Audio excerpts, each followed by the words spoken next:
Well, good afternoon, everyone, and welcome to our presentation. We're so excited to be here with you today. And we want to tell you a little bit about our work with BAR, which stands for Building Assets, Reducing Risks. I'd like to introduce you to a few of our presenters here that are going to be here with us today. And then we also have some folks who are doing this work in some schools who are going to be introducing themselves a little later in the presentation. So I am Janice Eldridge. I'm the Director of Coaching and Secondary Schools. I've been working in education for about 20 years and have had the pleasure to also do BAR in schools and see firsthand what it can do in rural schools especially. I'm going to pass it over to Dick. Good morning, everybody. Thanks, Janice. Hi, everybody. My name is Dick Unger. I'm currently a coach, a trainer, and a mentor for the BAR team. I joined the team about 1.5 years ago, following my retirement from public education. I was in public education for about 35 years. During that time, I served as a teacher, a coach, dean of students, athletic director, assistant principal, and finally principal at Chanhassen High School, which was a school in which we instituted the BAR program in my final year and saw all the great things that it did for our students. So I was excited to join the team. With that being said, I'm going to turn it over to Megan. Thank you, Dick. And I just want to add my welcome to that of Dick and Janice's and all of us at the BAR Center today. My name is Megan Reeder-Schaap, and I've had the pleasure of working with BAR Center for about 2 years now. Before coming to BAR, I was director at a university counseling and psych services center for 7 years at a university here in South Dakota. I'm a lifelong South Dakota resident and a advocate for rural schools specifically. I graduated with 17 kids, and so I really understand the challenges and the barriers, but also the strengths and the great experiences that come with rural schools. In BAR, I'm the Associate Director of Research, which will also inform the presentation today. And we'll turn it back to Janice. Thanks, Megan. So with BAR, our tagline is same students, same teachers, better results. And what that really means is that we believe that each student that walks through the doors of the school building should have a positive, intentional relationship with each of their teachers. And you're going to get to hear some amazing stories from Detroit Lakes, our school that is featured in this presentation later, about the amazing relationships that they've been able to build with students. But we know that if students are engaged and have relationships with their teachers, they're going to have better academic outcomes. Same teachers, we believe in localized education. We believe that the teachers are the experts. As BAR has spread across the nation, we've been really intentional about specializing in localized context. As Megan said, she is right there in South Dakota. We ensure that we hire coaches from the local area who really understand and can bring forward that expertise in the localized context. And we believe in the teachers in the school. We believe that they have the expertise to do this work, but we do believe that a systemic process can make things more efficient within the school and can help achieve better outcomes. And so you'll get to hear a little bit about our outcomes today. We do have 19 statistically significant outcomes that Megan will talk about, but they're personalized to the school. So when we first start working with the school, we ask, what's important to you? What do you want to get out of this program? And because we're taking a systemic approach, we're able to achieve lots of different things. So building relationships really does begin with understanding each student. We are a K-12 model, and we really do believe in that whole student approach. We believe in breaking down the silos that sometimes happen in schools, and that each teacher brings a different view of the student, and that when we're working collaboratively as adults, that we're able to see that whole student view emerge. And you'll be able to hear that from the Detroit Lakes team today. Especially as they work with their Native American population and really understanding that localized context and really seeing that whole student emerge as they work with them. I'm going to pass it over to Megan to tell you a little bit more about our research. Thank you, Janice. Over the past several months of this COVID-19 pandemic, what I'm hearing from family, friends, community is that relationships matter more than ever. For those of us who work in schools, we always knew that to be the case. We just know and feel in our hearts and our minds that students learn better when they are truly seen, cared about, feel safe and learning with someone, either that be side by side or have this sense of I'm doing this because you care about me feeling. Unfortunately, one of the criticisms often out there is that people who think like this is a bunch of fluff, or it's not really evidence-based. And that's really what attracted me to BAR and is so unique about the BAR model. The BAR model is based on over 20 years of research, showing that systemic change in schools results in enhanced educator experience and student achievement. As Janice had said, through 12 within-school randomized controlled trials, which are not easy to do in education, by the way, the BAR model has shown statistically significant impacts in over 19 areas for student, teachers, and schools. As seen on the slide, results from these studies included BAR students earning more core course credits, higher GPAs, and higher standardized test scores in both math and ELA. Also, BAR students reported more supportive relationships, higher rigor and expectations, and higher levels of engagement. Specifically, these effects were highest for students of color, males, and economically disadvantaged students. But not only did the students have positive effects, so did the teachers. BAR teachers reported significantly higher levels of support by the administration, a greater sense of self-efficacy, more collegiality, and a better understanding of student behaviors, and more effective use of data. On this slide also shows our validators, all the organizations in the top right-hand corner. These organizations have examined our research and data and have in some way, shape, or form endorsed the BAR model. Specifically, you'll notice the CASEL logo, which is logo. BAR's K-12 SEL curriculum is part of CASEL's SELECT program, which if you don't know is the highest designation that CASEL gives.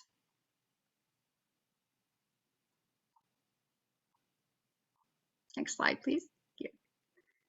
Thank you. So how did BAR get these results and validators? The American Institutes of Research, which is our external evaluator, conducted what we call a mediation analysis. So essentially, BAR gets results by working with teachers to change their attitudes. They feel increased self-efficacy, believing that they could actually facilitate positive, strength-based changes in their students.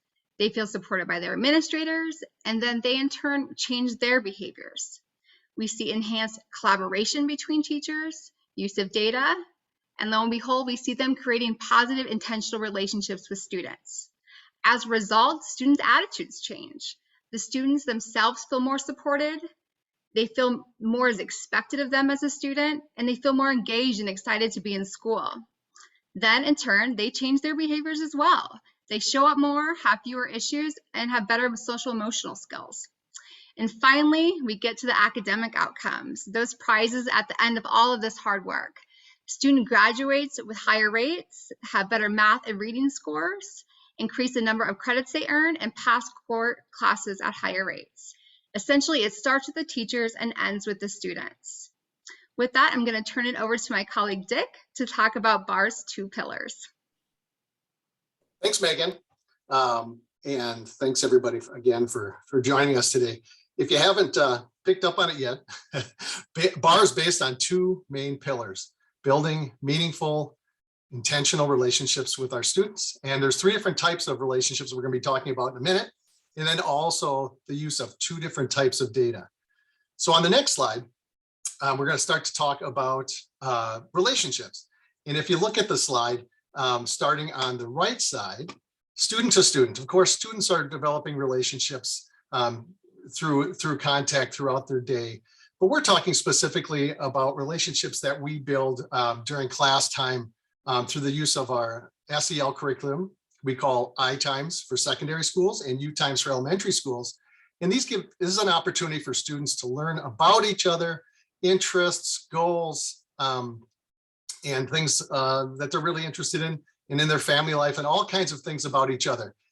The middle slide shows staff to student, and that gives teachers, again, through I-Times and U-Times, the opportunity to build those relationships with kids.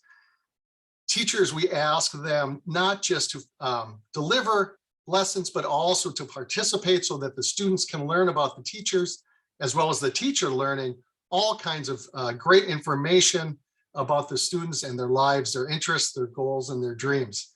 And then finally, the staff to staff relationships, which as a principal at a bar schools was the most interesting development for me. Our staff became so much closer, learned a lot about each other, families, interests, professional goals, and all types of things like that. And how did they do that? Through the different meetings that they have each week, going through the process of the bar program. So that was a really, really eye-opening experience for me as a principal. On the next slide, we are going to talk about using quantitative and qualitative data. And this quote from Janice, who's hosting today, is a great example of something that happens to our students at school, and the fact that teachers really begin to learn a lot about their students, again, through that SEL curriculum, the I-Times and the U-Times. You know, a lot of times when teachers are meeting about students, you know, they're talking about grades, they're talking about attendance, they're talking about behavior, they're talking about test scores. With BAR, we start to look at the whole student, and we start to talk about, you know, their interests, their goals, what's going on in their social life at school, what's going on at home. Do they have brothers and sisters in the school? Maybe students that we've had in the past. So we really start to take a bigger look at the whole student, what they need to be successful, what's getting in their way, and how can we help them get back on track if they are struggling. So that has been truly one of the best experiences for me as a principal, and then also as a bar coach. On the next slide, you get to take a look at a map. I'm a visual learner. I love looking at that map. All of the blue states are states currently now that have the bar program in those states. Obviously, you can see we're in over 200 schools, 21 states, and serving over 150,000 students. What is important about that is the ability for all of our coaches and schools, principals, admin, teachers to reach out to like schools and exchange information, access to information, collaborate, share stories, and become part of that larger network as a whole. Also, each year, BAR holds a national convention at which BAR schools come and have the opportunity to in person see people from the other BAR schools, and again, network and find out about things going on at each of the schools. We also have monthly PLCs for our building coordinators and for our administrative teams. And again, those give those people opportunities to learn from each other, to share, to ask questions. So with all that being said, I've had the opportunity this year to begin coaching the Detroit Lakes High School team as they begin to implement the BAR model in their school. They are currently in their first year and are off to a great start.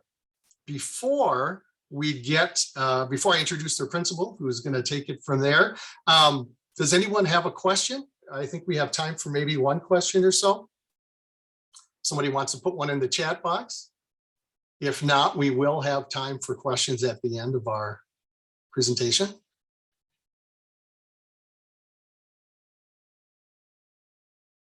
All right.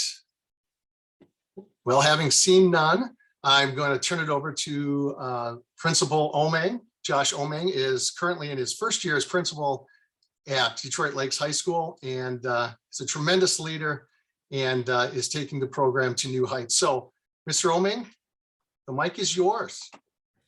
You bet. Thank you. Good afternoon, everybody.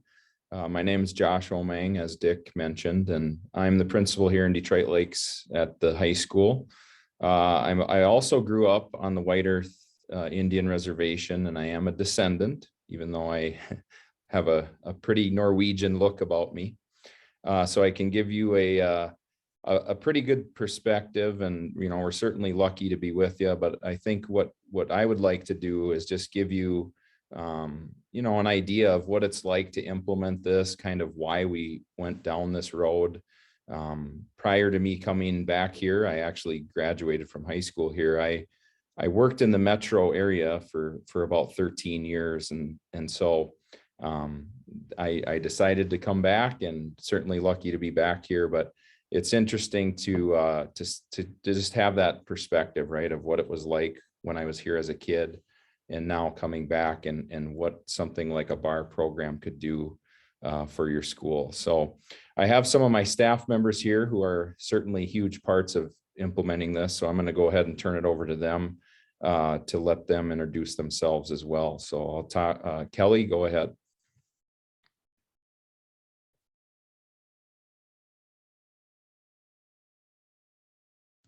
There.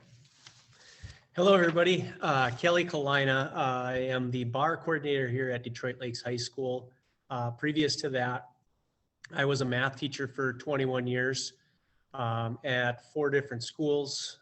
So I've got a perspective of different schools and cultures and how things work. This BAR program has just been amazing for us with our staff, with our students, and getting us off to a really good start this school year. And I'm Melanie Holmquist. I too am from the White Earth Indian Reservation. I grew up in Mahnomen. I graduated from Bemidji State University, and I started out my career in Indian education at the middle school there. However, I married a Marine, and I was afforded the opportunity to travel the world and work in schools from preschool up through high school. My husband is recently retired, and we've been back here just a few years, and I'm back working in Indian education again. I am now teaching the Ojibwe culture class as well as the college and career facilitator.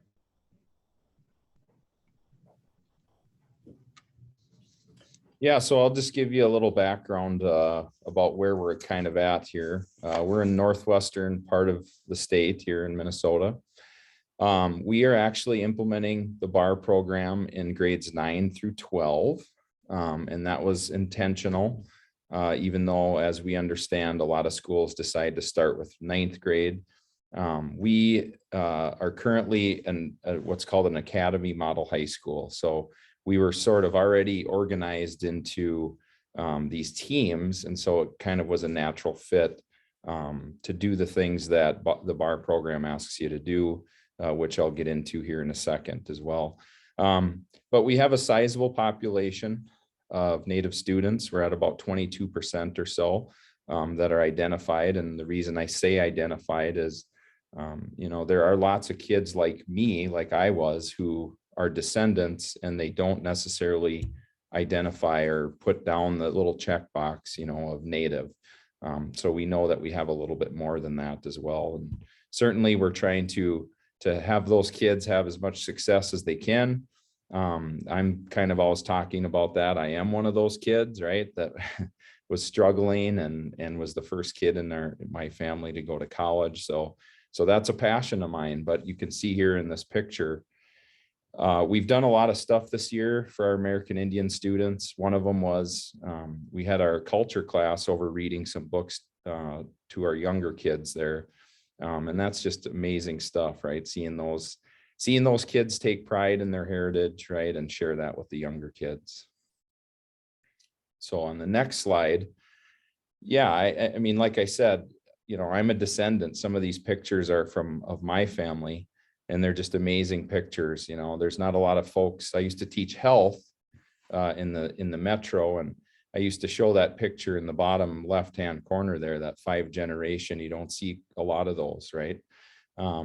But there's some really interesting stories in some of these pictures. My grandmother actually went to it was called the Mission School, St. Benedict's Mission in White Earth, Minnesota. And so it's just amazing to talk to her and, hear the stories about what it was like and why they ended up going there and how mean the nuns were and all these other things, right? But certainly we want, I like to talk about this with our kids. I think it gives them a connection to me. We certainly want them to have connections to the school. And that's one of the features of this program that we really like. And on the next slide, we're going to talk a little bit more here about why did I come back here? I kind of mentioned that I have a passion for this area. Certainly I was one of those kids that was struggling from some different traumatic things that happened. And, luckily at the time, there was a couple people that kind of saved me. And I think that's a great story, but I also think, geez, that was kind of just a lucky story, right? How many kids don't get saved? And if we could do this in an intentional way, like this system lets you do or has you do it, just think of how many kids we could affect, right? So that just kind of is why I really believe in this.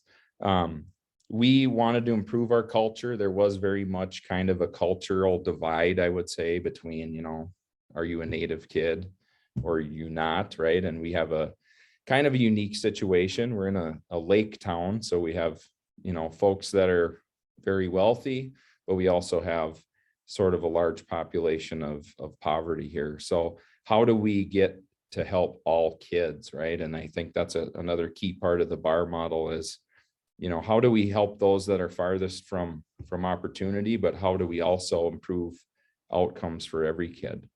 And it also takes all these things that we're good and good about coming up with in schools, right?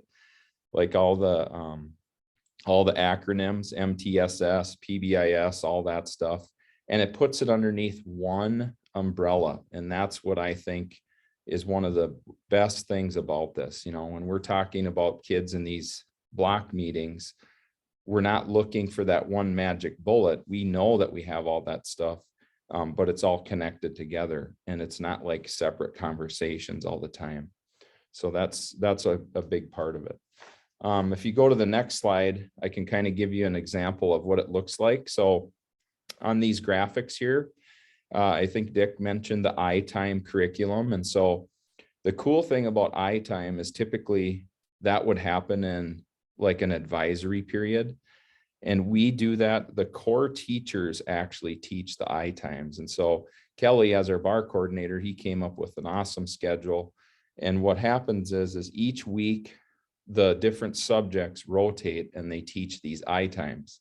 So if you want to see something cool, you go into like a math room, for example, and you see the teacher in a math class teaching one of these social and emotional lessons, right? I mean, that is rare, especially at a high school. And so just the power of that, I think for the kids is just a big deal, right? Those connections between student and staff, like Dick was mentioning earlier. And then we also have the small block meeting, which also occurs here at our school. It occurs each Tuesday. And that is where teachers and their team would start to talk about students in this system of leveling that they have. Are you thriving, or are we super concerned about you, basically, is the scale. And that's where they start to try to problem solve on those different issues, whether it's, mental health, academics, attendance, what have you. If a student is still struggling, they end up going to the big block meeting. And then that is where we bring in like the admin and the counselors, right? And then they could move, if they're still not improving, they could move to what's called the risk review. But the nice thing about this is it really brings the communication together, right? There's all these people that have different pieces of the puzzle, is kind of how Megan brought it up earlier, I think. That is the piece of this, that's the magic, right? So you have all these people that are brought together in a systematic way, and they share those little pieces with each other. And there's a lot of power in that, and you can actually get at, how you could help these kids. And then just the cool thing about the I-Times too, is just to see how our teachers, and we've been collecting these quotes each week of, just because we want feedback, like give us a quick summary of how it went, right? 1 or 2 sentences. And they're just amazing to read those from our staff. And they have a good time doing it too, right? And they learn all this data about kids that you wouldn't normally use. And then on the next slide, I think we're talking about improving, and just the data piece, like I was mentioning. you know, I think we're taught a lot of times in education, data means what? Your test score, you know, maybe here your MCA score, your STAR data, whatever testing system you use. And that's just a tiny piece of it, right? And that's where these meetings, boy, when you go through the bar training and you hear about the data and you actually kind of get a license to know that data is more than just test scores, you can really have some impacts with kids. And here's a picture here of Dr. Anton Troyer from Bemidji State University. We had him in here a few weeks ago talking to our 9th grade students just about, you know, Native American heritage, history, and he does a great job at that. So we're trying to make some of those connections to school for the kids. And we know that that's my favorite part, I think, about these meetings. You start with student strengths and connections to school, right? And if you can't answer those two, I think you have some more work to do on your own, right? Before you ask for someone else. So, and then lastly, I believe on the next slide, we're trying to, like I said, just improve the culture in our building. And I'm going to let Kelly talk a little bit more about that. This is an awesome picture from our homecoming here a couple weeks ago. So Kelly. Yeah, thank you. Before I get going, if anybody has any questions, and as I'm going, I can stop and answer some questions too. I know how that is when you get to the end and you forget a question that you had, so go ahead and send anything. Again, I'm Kelly Kalina. I'm the facilitator of basically all the meetings, all of the bar material. And as a coordinator, I basically lead our small block meetings, our big block meetings, and our risk review meetings. In the small block, again, that's where the bar coordinator and that team of teachers is sitting down and talking about students and students that they're concerned about. And again, like everybody had mentioned before, I think the greatest value to all of this is the fact that, you know, we talk about the student strengths and the students' connections to school before we talk about any concerns, before we, you know, get upset or frustrated or whatever else, which is what happens a lot of times. And I think it allows our teachers then to kind of look at this through a different lens. It also forces our teachers to understand and know that information about a student before we talk about fixing or correcting or working on any of those behaviors that we're not happy about. It also creates the idea that we want to kind of look at students objectively, right? Take some of those emotions out of there, because a lot of times we get skewed as teachers when we get frustrated or we have those emotions, and we're not really concentrating or focusing on those concerns. We have things, outside factors that make a difference there. The I times were mentioned also. So in terms of the I times, I create the schedule for the I times. I kind of manage how the teachers are doing it. You know, if there's materials they need or any help that they need in running any of them, and help guide that with our teacher population, and also talk a little bit to our students and see how they're doing with the I times as well. In terms of the culture of our building, you know, Josh has been here for 6 years. This is my 8th year here. I've seen more growth in 2 months of us running this bar program in terms of our staff culture and how we're approaching things and how we're dealing with students than I did the previous 7 years.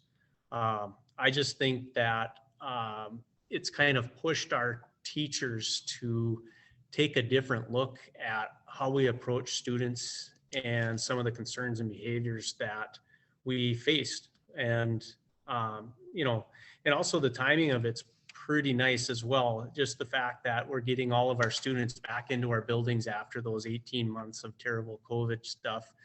We're getting the students back into the building, and we're also recognizing that we have an abundance of behaviors and issues that we wouldn't normally have on a typical school year. And the fact that we have this bar model in place is extremely helpful for us in terms of dealing with these and working on the levels, et cetera, with those students. I would say in terms of how things have changed, I think the I-times probably are the biggest change that I've seen so far in a couple of months. As far as data and failure rates and those kinds of things, we're just brand new with BAR, but the culture piece, the way that students approach their teachers it's just so much different. It's better than it has been just because our teachers have created a good, positive environment for our students, and our students feel safe and they feel more connected to the students in the classroom and most importantly to their teachers.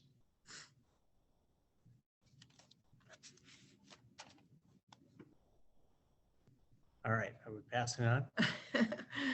This slide is the bar training that we had prior to the school year starting. So staff would have an understanding of what we were bringing on board to our school this year. My role in the bar program is I meet on Fridays with our risk review team, and a lot that I'm able to bring is the strength, or it's a strength-based approach. What I'm able to bring is the background information of a lot of our students. The relationships that I have with the students are probably more than others have. I have a resource room. A lot of kids come in and talk to me, share with me different things that staff may not be aware of, and not knowing those things can make a big difference in how we respond to their behaviors. We start our meetings with this positive approach, which I think is amazing, because a lot of times our students, there's so many negative things that happen, they aren't looked upon in a likable manner. And by using these positive comments, it just makes a difference in understanding and being willing to work more with these students. The students also, I think, feel this because we're spending more time out in the hallways, knowing things that they don't necessarily know we know, but we're being positive with them as well, friendly, social, and helping them to connect more to our school. So we've had a lot that we've done this year, like we said, with the homecoming parade. Last week was Veterans Program, and our students helped with the program, and they had their own section to sit in, and it just made them feel more like we belong here. We didn't have behavior issues with the program at all. They were engaged, they were interested, and they just felt really good when they were all done. So overall, our goal with this program is to build success for our school, but also to build success for our students, really make them feel like this is their school, they belong. And when they feel that way, they're more successful, and we don't have a lot of the issues that we have had in the past.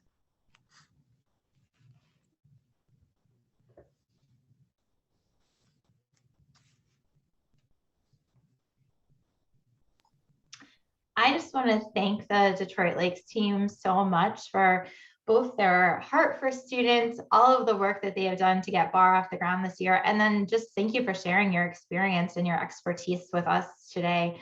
I really appreciate that. We are going to have a time now for questions. So please go ahead and feel free to come off mute, post your questions in the chat box. While you're thinking of those, if you are interested in learning more about BAR or bringing BAR to your state or your school or your district, Tashina Ragor is the relationships manager for South Dakota. Her contact information is here on the screen. She is on this webinar. She's just given a wave there. And so she will be happy to connect with you and talk about what BAR would look like specifically in your localized area. So I see a question coming up from Ruth. Thank you, Ruth. Is BAR for all students within a school or only selected students? So I'll take a first stab at that. And then Josh, maybe if you want to talk more specifically about what it looks like at Detroit Lakes, that would be great too. So BAR is for every student. We believe our tagline is same students, same teachers. And by same students, we really mean all students. So we believe that all students should have a positive intentional relationship with at least one adult in the building. And so when we're doing the meetings that you heard these guys talk about, when we're doing the I times, we believe that every student should get that same attention. And so we're really talking about every student. We're looking at the strengths for every student. We're making sure every student has that same opportunity to thrive. And, you know, because sometimes you might think, oh, well, this student is all in AP classes, they're getting all A's. But then when you start to look, they may have other mental health issues that they need help with, or they may have other issues. So we want to make sure that we're specifically stopping and thinking about every student. But Josh, do you want to talk a little bit about what that looks like at your school? Sure. Yeah, there's a couple things that come to mind. Number one, the kids that are at level 0, or the thriving kids, the kids you're not worried about, we still, as a part of this, we've still came up with ways to celebrate them positively. Like, so here's a couple examples from the meetings. We do this thing called the dots and the have-nots, and basically it's at our staff meetings. And what we do is we have a list of every kid in the school, and we have the staff come in at the beginning of the meeting, and they pick a kid that they have a connection with, or they know needs a positive card home, and we take 5 minutes right there, and we literally write them a handwritten card, right? And that's intentional for a couple reasons. Number one, you know, the digital stuff, there's just too much of it, right? It gets old, and there's too much, and it's not as personal. We want it to be super personal. But the second thing is we want to make a connection then over the entire school year with every single kid that's in our building. So we put a little mark by it, and we have a system to keep track of that. So like in future meetings, right, then we start to look at the kids that don't have anything next to their name, and our goal is to do that. Also, we started last week, we instituted something called happy hour. Now, it's not the normal happy hour that most people think of, but basically we go into our small block meetings once a month, and I bring this big cart of snacks. Our whole goal is to just be happy the whole hour. So we start out with, we pick kids that are down in the level 0 or 1, kids that are doing well, and we either make a phone call home right there. We have an electronic, we call them Laker Pride tickets. So we have these electronic ones you can fill out, and then it goes home to the parent and to the kid. You can fill, 5 of those out in like 2 minutes.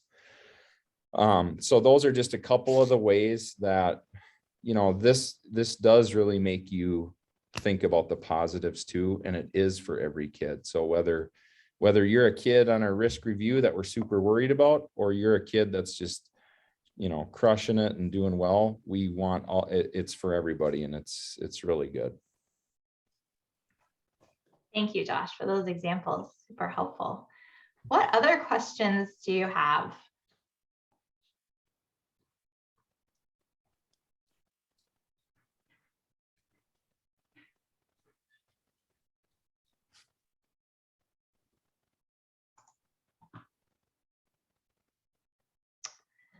Tashina put all of her information in the chat box. As you can see, she would love to connect with you. Give it another minute for questions. And then Rebecca, I'm assuming we turn it back over to you. We can end it early if we need to. Okay. We do have another question. What else is done to build student-teacher relationships? Josh or Kelly or Melanie, one of you want to take this one? Yeah, I can. It kind of goes back to the process of the bar and the bar chic, and starting with those strengths and connections. And so, like I was kind of mentioning earlier, the teacher basically needs to do some one-on-one with that student that they're having concerns with. I got a terrific quote from one of our English teachers.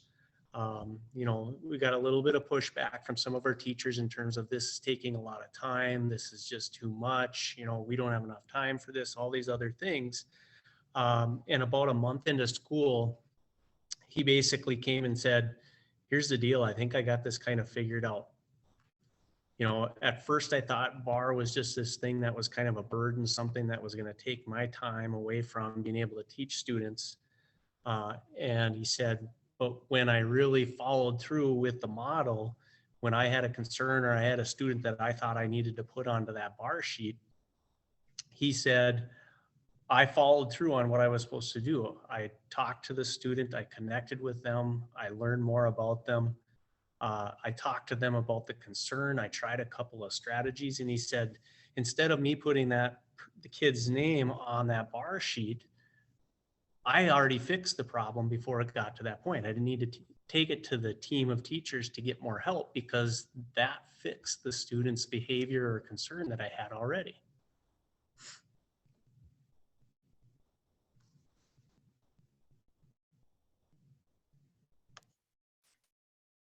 Dick, do you want to share any examples from your coaching about other examples schools use to build student-teacher relationships? Yeah, I think this, thank you. And thanks, Kelly. That was a great example. I think too, sometimes one of the most powerful things in terms of that relationship is like the teachers learn a lot about student interests, and kids find out about adults' interests as well. And they start to have discussions before class, after class. When I was at Chanhassen High School, we never had as many teachers at extracurricular events as we did once we started the bar program.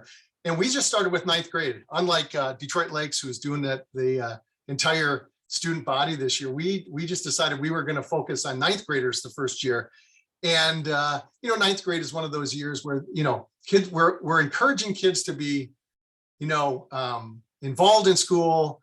We always said, weave yourself into the fabric of the school, join a club, join a student-led club, join an activity, join the speech team, go out for a sport, give it a try. And because teachers were actually having a lot more conversations with kids or through their iTime lessons, teachers found that they had students that were involved with lots of different things and then wanted to support that. And, usually if you are familiar with 9th grade activities or athletics, you go and it's pretty much the parents there watching their students play, as opposed to a varsity event when there's, hundreds, sometimes thousands of people there. It was so cool to see those relationships being built, teacher to student, and the students feeling so supportive. And after the games, the kids would flock to the teachers, the heck with the parents. They wanted to go talk to their teachers and say, thanks for coming. We appreciate it. What did you think of how I played? Or what did you think of my speech? Those type of relationships were just so awesome to see. And again, it was all driven by teachers really getting to know the whole student and not just, I'm the math teacher. How does this kiddo do in my math class? Or I'm the science teacher. Is this kid able to do the lab work? It was just a whole different level. So I think that's a good example of the power that the bar model puts in place to, build those meaningful relationships. Thanks, Dick. What processes did you put in place so that all staff were on board with this new process? Josh, that might be one for you. Good question. So we started doing it 9 through 12, intentionally, partly because we learned some stuff when we started implementing our academy model. So when we did that, we focused on 9th grade first. And that was great. It was really cool. The 9th grade team did a lot of cool stuff, but the rest of our school was not organized in teams. And so what we learned from that was that in a way, it's one of those things where sometimes good intentions produce bad results. Our staff was kind of split because it was always, well, we don't have what the 9th grade has, right? So one of the things that when we got approved to do this and stuff is that I said, well, we're just going to do it 9 through 12. We already have the teaming structure. I don't want this to be another thing where, you know, we're only doing it in 9th grade. Why can't we do that? So I just really wanted it to be that team approach. So that was one of them. And part of that then was to recruit people, strategic folks to be on your training, you know, and so that was another thing. So what we did then was we went and Kelly and I sat down in the summer and we looked at our PLC leaders and our structures of our teams, and we strategically picked people from each one of those and invited them to the training. And that has been a huge, that really helped, right? Because then you come to the school year, you know, not knowing that not everybody made it to the training or whatever, but then you have at least 2 or 3 people in each group that can articulate why we're doing this, you know, keep reinforcing the messages. And, you know, there's a lot of, when you get into it, it's funny because then you have people like holding each other accountable for like, nope, go back. We gotta start with the strengths or the positives or connection to school, you know? And so that those 2 things, I think, were for sure the things that we did.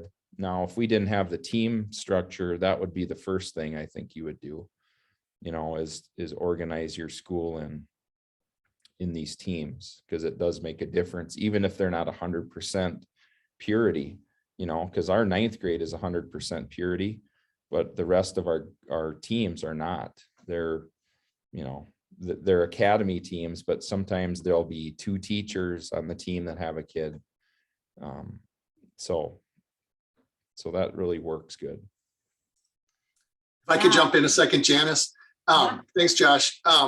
Yeah, we were purposeful as well when we implemented the program at our school, and very strategic because we wanted to set up our teachers for success. So when we put our teams together, we purposefully put people that we knew were going to flourish right away in this model and people that maybe were going to struggle early on just to be a part of it. And that really helped. You know, the people that were in with both feet right away were able to help the others get through the early part of implementation, which, you know, just like anytime you try something new, there's a little bit of a struggle. So that went super well. And then the other part that came along, and I can't emphasize this enough, is that staff to staff relationships. The teachers really began to enjoy getting together for the meetings. They saw the value in sharing information about students, asking for help with certain students from teachers that maybe were having more success with that student and maybe had formed a more meaningful, you know, relationship with that students. And now also, and something I didn't mention earlier that I should have, was one of the things that we saw happen, which was just amazing to me, because for years we tried to get teachers to communicate about what they were doing in their classrooms and do some cross-curricular activities. Well, as soon as we started doing BAR, teachers started to talk, opened up about what was going on in their classes, and we finally started to see teachers pairing up for, and just a quick example, you know, that one of the teachers was, the social studies teachers was teaching about the Renaissance, and the English teacher was teaching Romeo and Juliet. So they synced up their curriculum so they could be doing the same at the same time, the 2 different things at the same time. And that was awesome as well. And again, that just really helped us get that buy-in from teachers. They really started to see the benefits for their students, for the students' families, and really started as a team to enjoy being a part of it as well. Thanks, Dick. As you can see, some of the most important things are administrator buy-in, having your administrator really bought in. And then with the model, you do get unlimited coaching. So for instance, Dick is the coach for Detroit Lakes. And so they can call upon Dick, you know, as much as they want.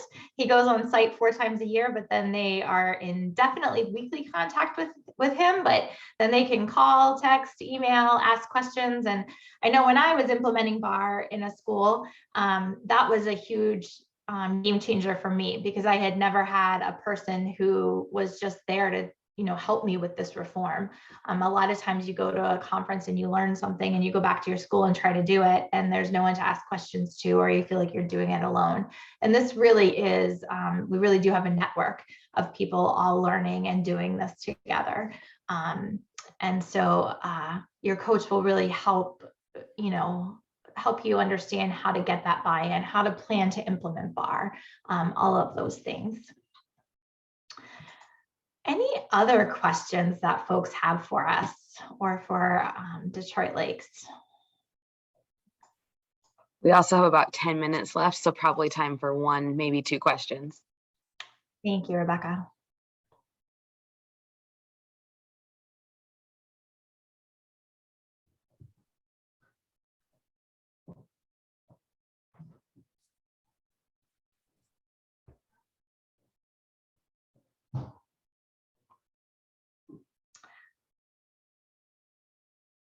It looks like people may have asked their questions, and Rebecca, I think I will turn it over to you, but I just want to thank everyone so much for being with us today. If you do think of more questions, we are always happy to answer those for you. Please just send those to Tashina and she can get you in touch with us. If you think of more questions about the model or how it's implemented, we would love to continue those conversations. So with that, Rebecca, I will pass it back to you.